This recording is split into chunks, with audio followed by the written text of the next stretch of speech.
P organs are the source of your powers. P organs? Has any of the writers read this twice? I know that men and women have lots of power in their P organ, depending on how they use it, but here is a different version of it, I guess. Anyway, welcome to Lies of P demo impressions, you full-bladder bastards. Lies of P is a Souls-like action RPG set in a puppet world where Geppetto is one of the main characters, since all of puppets are his creation. We are a special puppet, however, with the task to find out why have puppets gone mad and to deal violently with all the puppets in our way. Characters look really good and have good voiceovers, which adds a lot to the game. Really happy with the presentation regarding NPCs, and the story seems to be good enough to keep us interested. I am Sophia.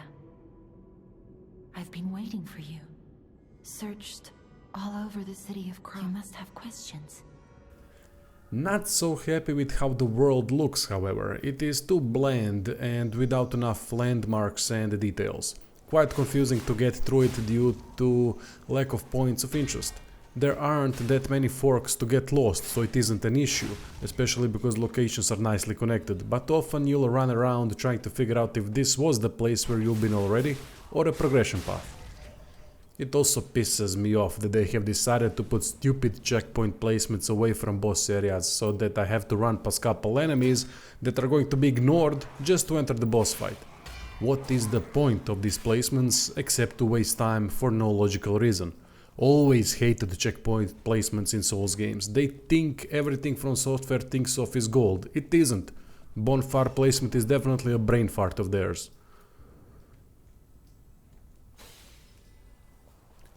Combat is good with lots of potential.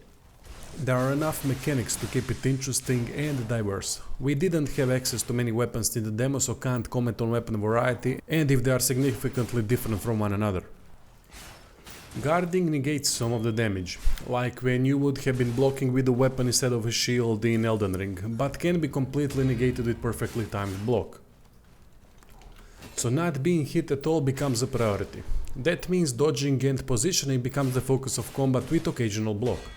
Positioning game is done nicely because enemies don't really slide their feet clunkily across the ground to cover massive distances with tracking attacks, so it can all be avoided by being careful regarding enemy reach. I applaud games that utilize positioning game and can't stand when studios rely on tracking attacks that cover massive distance easily. Combat framework seems to be solid and reliable, meaning you won't feel cheated by getting hit from an invisible leftover attack. Game feels responsive with decent enough sound effects. Stagger play is important, as every attack has potential to stagger enemies a bit, giving enough time for a new attack to land. This is where enemy animations tend to glitch a bit while recovering from being hit and going into an attack immediately afterwards. It isn't that big of a deal, but that particular problem ruins combat immersion a bit in a lot of games, not just Lies of P. Weapon weight seems to be done alright, but have to see a lot more weapons in action to know how well that aspect has been done. There is a certain clunkiness when it comes to combat animations, but not to extreme extent, thankfully. Seems like couple frames are missing to make movements, dodge and attacks more natural looking. Enemies tend to have good amount of frames when it comes to starting attacks, but then they instantly finish the animation afterward, which appears clunky a bit. Same with concealing proper impact animations by putting blood splatters and excessive sound effects. Puppet, next to weapons, has access to a robotic arm that can be changed to do different things.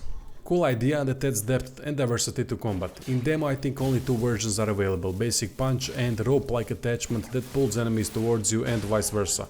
Quite interested in what the game is going to offer in this department with full releases. There is a lot of potential to play around with here. Interesting mechanic that I like is weapon and handle combination. They are interchangeable and can be matched with different weapon and handle types. However, they have completely missed potential of it in my opinion. Handle dictates weapon moveset, so in the end it looks like a transmogrification more than anything else. I think that if weapon dictates moveset, it can open up fantastic amount of possible handle and weapon style combinations. Strange how they went with least interesting solution for such an interesting mechanic. Souls games can often live and die on boss design. I think they did a solid job here, nothing groundbreaking but very polished it seems. Enemies, not just bosses, have nice variety of moves that are gonna keep you on your toes all the time. Positioning game is taken to a whole new level with bosses, and I like it. They look aesthetically very good if you think about the fact we have to deal with robotic puppets. Steel Rising is closest I can think of regarding robotic bosses, but Lies of P easily surpasses it when it comes to boss design. Conclusion is that Lies of P is not a peak quality game. It seems to be a decent game with good potential, and I'm quite interested to what degree the game is gonna keep it diverse and interesting in the final version. Definitely want to put on a list for future coverage. Some clunky combat elements need a bit more work, but honestly game feels polished nicely in the demo.